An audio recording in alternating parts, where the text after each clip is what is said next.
Un amas de gravats. C'est ce qui reste de cet immeuble R+3, bâti au quartier Logbaba, lieu-dit Saint-Thomas, dans l'arrondissement de Douala 3e. Depuis les premières heures de cette matinée de mercredi, les riverains sont debout. Certains n'ont pratiquement pas dormi. À l'intérieur de la bâtisse se trouvaient 4 personnes. Un couple et ses 2 enfants, parmi lesquels Alani, jeune étudiant venu de Boya la veille, pour rendre visite à ses parents.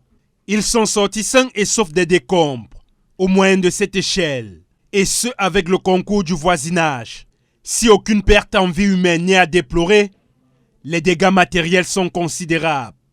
Le véhicule de Franck a payé les frais de cet effondrement, alors qu'il venait à peine de le sortir du garage.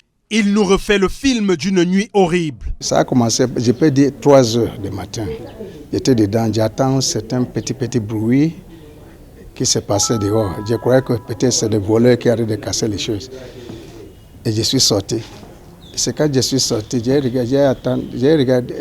écouté bien, j'ai trouvé que le bruit sort de ces voisines. C'est là où je suis entré un peu dedans. En voulant entrer dedans, c'est là où la maison s'est écroulée. J'ai entendu un très grand bruit.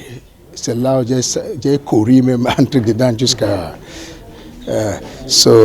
c'est après maintenant que je suis parti, sorti encore regarder, j'ai trouvé que c'est cette maison qui s'est écroulée. Ce énième effondrement enregistré dans la capitale économique remet au goût du jour le non-respect des normes de construction et quelquefois la qualité dérisoire des matériaux utilisés, notamment le fer à béton, élément fondamental dans la construction d'un immeuble. Le fer ici, c'est le squelette même du béton armé parce que le béton résistant déjà bien en compression, le fer va venir ici pour, n'est-ce pas, reprendre toutes les sollicitations de traction dans le béton pour pouvoir, n'est-ce pas, rendre le béton armé, n'est-ce pas, comme une pierre pour pouvoir, n'est-ce pas, résister à toutes les charges, n'est-ce pas, de superstructure le sollicitant. Quand un fer est de mauvaise qualité, nous pourrons, n'est-ce pas, avoir plusieurs conséquences, à savoir les effondrements des bâtiments. Donc nous prions